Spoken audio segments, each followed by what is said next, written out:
அகத்தியமே சத்தியம், சத்தியமே அகத்தியம். வணக்கம் நண்பர்களே, இது அஸ்ட்ரோ சுரேஷ். இன்றைக்கி நாம் பார்க்க போகிற ஒரு ஜோதிட பதிவு என்ன அப்படின்னா, ஒருத்தர் கன்னி ராசியில் பிறந்திருந்தாலோ அல்லது கன்னி லக்னத்தில் பிறந்திருந்தாலோ இவர்களுக்கு உண்டான பலன்கள் என்ன அப்படிங்கிறத பார்க்கலாம். லக்னாதிபதி கன்னி ராசியில் இருந்தாலும் இவர்களுக்கு இந்த பலன்கள் பொருந்தும் அப்படின்னே நம்ம சொல்லலாம். இவங்க பொதுவாக வெளியூரில் செட்டில் ஆகிறது சிறப்பு, உள்ளூரில் இருக்கிறது அந்தளவுக்கு நல்லா இருக்காது. சொந்த தொழில் செய்யணும் அப்படிங்கிற ஒரு ஆசையானது இவர்களுக்கு இருந்து கொண்டே இருக்கும். இவங்ககிட்ட ஒரு சந்தேக குணம் எப்பொழுதுமே இருக்குங்க.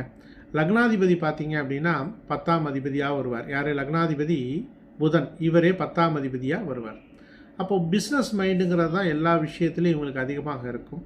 இவங்க பிஸ்னஸ் பண்ணக்கூடிய ஒரு சூழல்கள் இருந்தது அப்படின்னா மொத்த வியாபாரம் செய்து இவர்களால் வெற்றி பெற முடியும் அப்படின்னு சொல்லலாம். இவங்க பிறந்த 10வது வயதில் வாழ்க்கையை மாற்றக்கூடிய ஏதாவது ஒரு நிகழ்வானது நடக்கும். சரி, இப்போது இந்த கன்னிராசி கன்னி லக்னத்தில் பிறந்தவங்களுக்கு 2ஆம் அதிபதியாக யார் வருவார்? சுக்கிரன் வருவார். 2ஆம் அதிபதியே 9ஆம் அதிபதியாகவும் அவர் இருப்பார். அப்போது மனைவி மூலம் அதிர்ஷ்டம் உண்டு, மனைவி மூலம் வருமானம் உண்டு அப்படின்னு சொல்லலாம்.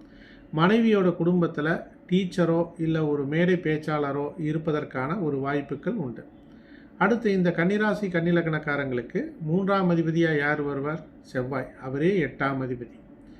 அப்போது இந்த அமைப்பு இருக்கிறதுனால சகோதரர்களுடன் மனக்கசப்பானது ஏற்படுவதற்கு வாய்ப்புகள் உண்டு அப்படின்னு சொல்லலாம். முக்கியமாக டாக்குமெண்ட் சார்ந்த விஷயங்களில் நிறைய பிரச்சனைகள் வரும், அல்லது முக்கியமான டாக்குமெண்ட்டை இந்த ஜாதகர் தொலைத்து விடுவார் அப்படின்னு கூட நம்ம சொல்லலாம். அடுத்து 4ஆம் அதிபதியாக யார் இருக்கார்? கன்னிராசி கன்னி லக்னக்காரங்களுக்கு குரு. அவரே 7ஆம் அதிபதி, அவரே பாதகாதிபதி அப்படின்னு சொல்லலாம். அப்போது 4ஆம் அதிபதியே 7ஆம் அதிபதி அப்படின்னு இருக்கிறதுனால இவங்களுக்கு அமையக்கூடிய வாழ்க்கை துணை என்பது பார்த்திங்க அப்படின்னா உறவில் அமையலாம், தாயார் வழியில் அமையலாம். அந்த வாழ்க்கை துணையானவர் இந்த ஜாதகரை தாயாரை போல பார்த்து கொள்ளக்கூடிய தன்மை கொண்டவராக இருப்பாங்க. அடுத்தது 5ஆம் இடத்தை பற்றி பார்ப்போம். கன்னிராசி கன்னி லக்னத்திற்கு இந்த 5ஆம் அதிபதியே 6ஆம் அதிபதியாக வர்றதுனால இவர்களுக்கு குழந்தை பிறப்பு என்பது கொஞ்சம் தாமதமாக இருப்பதற்கு வாய்ப்பு உண்டு. மெடிக்கல் ட்ரீட்மெண்ட் எடுக்கிறது மூலமாக குழந்தை கூட பிறக்கிறதுக்கு வாய்ப்புகள் ஏற்படும். அடுத்து 11ஆம் அதிபதி தான், மற்றதெல்லாம் பார்த்துட்டோம். 11ஆம் அதிபதியாக யார் வரா?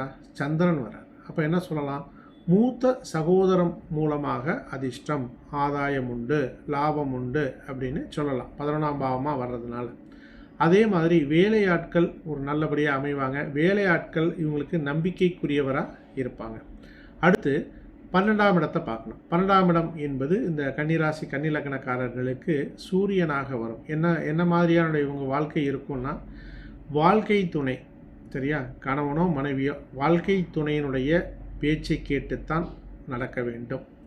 செலவுகளும் கொஞ்சம் அதிகமாகத்தான் இருக்கும் அப்படின்னு சொல்லலாம். இது எல்லாமே கன்னிராசி கன்னி லக்னத்தில் பிறந்தவங்களுக்கு உண்டான பலன்கள். இந்த சேனலில் மேஷம் முதல் இது வரைக்கும் கன்னிராசி கன்னி லக்னத்தில் பிறந்தவங்களுக்கு உண்டான பலன்களை நான் போட்டிருக்கேன். விருப்பமுடையவர்கள் இந்த சேனலை சப்ஸ்கிரைப் பண்ணிக்கோங்க, போய் பாருங்கள், சேனலில் பாருங்கள், இந்த பதிவுகள் இருக்கும்.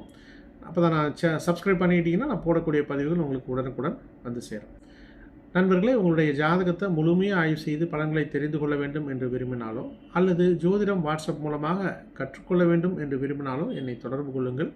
கீழே டிஸ்கிரிப்ஷனில் ஒரு வாட்ஸ்அப் குரூப் லிங்க் இருக்குது, அது என்னுடையது தான். விருப்பமுடையவர்கள் அதில் இணைந்து கொள்ளுங்கள். ஜோதிட ரீதியான கருத்துக்களை அங்கே நான் அப்பப்போ முடிகிறப்ப உங்களுக்கு அங்கே பதிவு செய்வேன்.